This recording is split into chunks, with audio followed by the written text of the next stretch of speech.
October 31 ஜீவ ஊற்று வேத தியானம் எசேக்கியேல் 39:9. இஸ்ரவேல் பட்டணங்களின் குடிகள் வெளியே போய் கேடகங்களும் பரிசைகளும் வில்லுகளும் அம்புகளும் வளைதடிகளும் ஈட்டிகளும் ஆகிய ஆயுதங்களை எடுத்து எரிப்பார்கள். 7 வருஷம் அவைகளை எடுத்து எரிப்பார்கள் என்பதே மேற்கண்ட திவ்ய தரிசன வசனத்தின் ஆவிக்குரிய அர்த்தங்களை சற்று தியானிப்போம். ஆயுதம் என்றால் சிறியோர் பெரியோர் யாவரும் அதை பார்க்கும் போதே ஒருவித அச்சத்தோடு தான் பார்ப்பார்கள். ஆனால் அப்படிப்பட்ட எதிரிகளின் ஆயுதங்களை கொண்டு தேவ பிள்ளைகள் எரிப்பது என்பது எதிரிகளின் பயங்கர ஆயுதங்கள் அவர்களை அச்சப்படுத்தவில்லை என்பதையே வெளிப்படுத்துகிறது.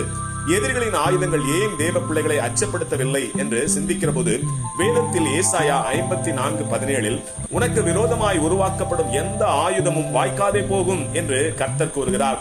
எதிரிகளின் ஆயுதங்களை கர்த்தர் எந்தெந்த விதங்களில் வாய்க்காதே போக பண்ணுகிறார் என்பதையும் தியானிப்போம். முதலாவதாக, எதிரிகளின் ஆயுதங்கள் மழுங்கி போய் செயல்படாதிருந்தால் அந்த ஆயுதத்தை கொண்டு ஒரு பிரயோஜனமும் இல்லை.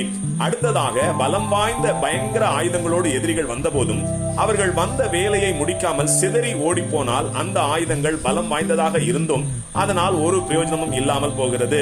கடைசியாக, ஆயுதங்களை பிடித்திருக்கிற எதிரிகள் சங்காரம் ஆகிற போது அல்லது அவர்கள் அழிக்கப்படுகிற போது அந்த ஆயுதங்கள் சிதறி கிடக்கிற வெறும் காட்சி பொருளாக மாறிவிடுகிறது. இந்த விதங்களில் தேவ பிள்ளைகளுக்கு எதிரான சத்துருக்களுடைய ஆயுதங்களை கர்த்தர் வாய்க்காதே போக பண்ணுகிறார். சில வகையான பயங்கர தந்திரங்கள் நிறைந்த சூழ்நிலைகளை தன்னுடைய ஆயுதமாக சத்துருக்கள் தேவ பிள்ளைகளுக்கு எதிராக பயன்படுத்துகிறான். தேவ பிள்ளைகளை பயமுறுத்தும்படி சத்ரு எந்த விதமான சூழ்நிலைகளை கொண்டு வந்தாலும் தேவன் அந்த சூழ்நிலைகளை வாய்க்காதே போக பண்ணுவார். ஆமென், அல்லேலூயா.